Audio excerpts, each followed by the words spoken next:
Hello, I'm going to talk to you about our question of the day a little bit and cover some important things before we jump into the lesson. Today's question of the day is this quote by George Washington, which was actually posted last week. So you can revisit your post from last week if you want to remember the different movies that or books that you thought of that kind of connected to this idea that he's talking about. So the quote is, if the freedom of speech is taken away, then dumb and silent we may be led, like sheep to the slaughter.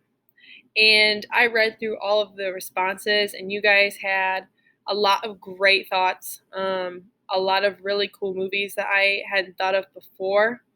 And just this idea that freedom of speech is very important.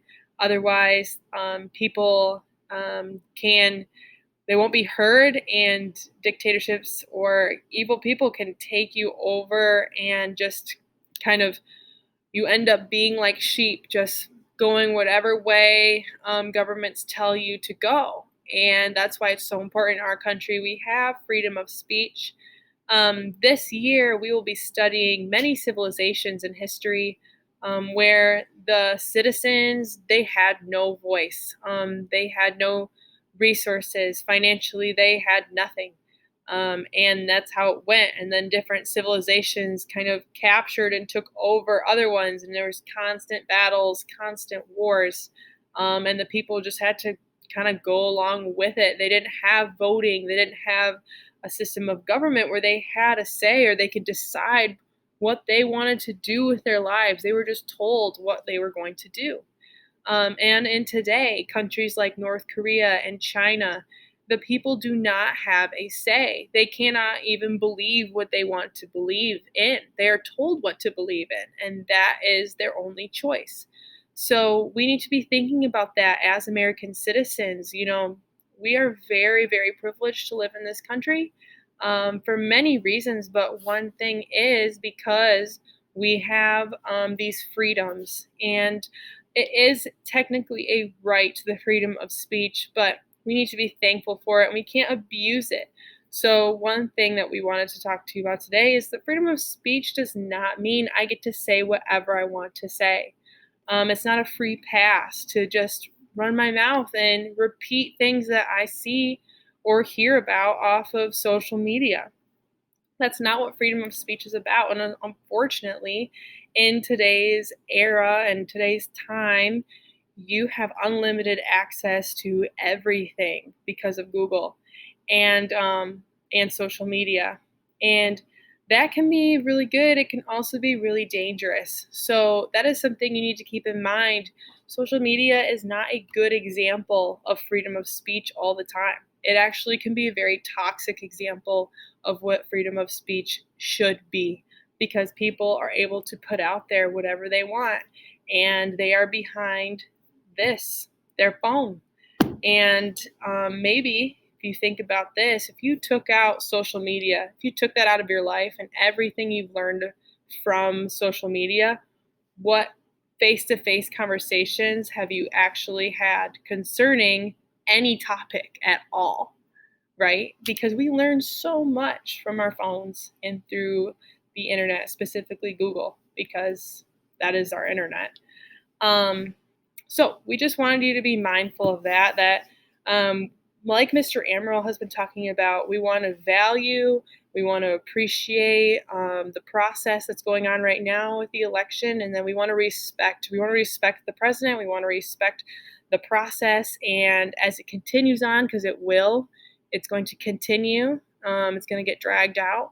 As it continues on, I know that there are positive conversations going on in the classrooms right now. I know in my own classroom, we have a lot of positive relationships and conversations.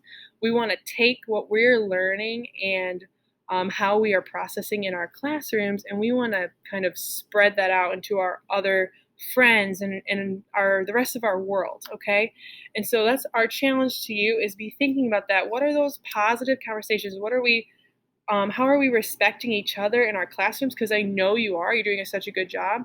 And then contrasting that to these negative um, conversations or negative media and people that were hearing these outside voices, contrasting that, and how can I be someone who's a positive influence in my world? Because that's really all we can control.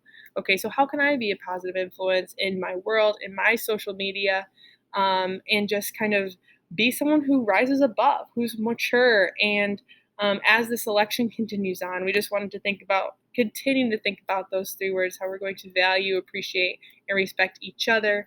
And yeah, we really appreciate all the great feedback that you guys have had. So, moving on from that, I just wanted to let you guys know that we are grading the question of the days and the reflections this week, okay?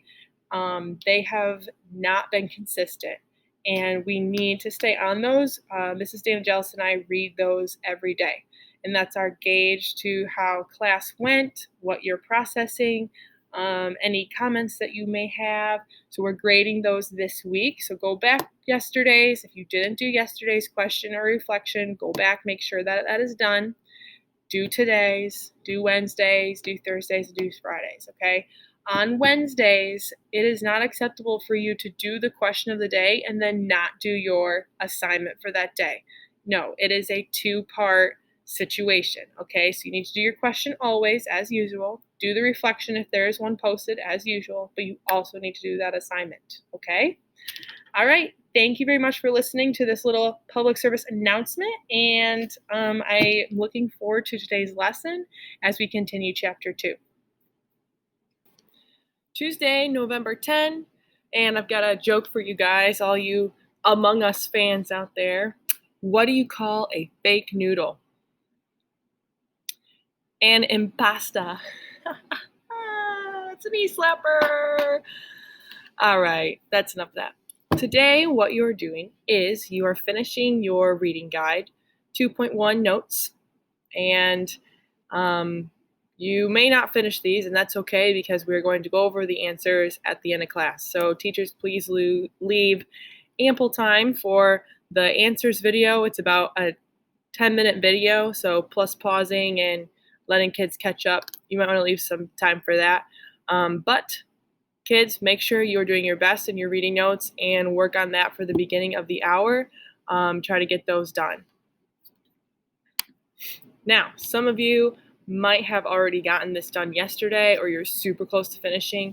So what you are going to do is you are going to start working on drawing a map of the world on a piece of white, either printer paper or construction paper, whichever you prefer, whatever your teacher has available. So just get a piece of paper and start drawing your map of the world, okay? So you can use online graphics or whatever you need, and I put an example of one on the slideshow. So you need to start working on that, but if you don't get to that, that's okay. That's just if you have extra time, okay? Have fun today in class, guys, and I'll see you back to give you the answers.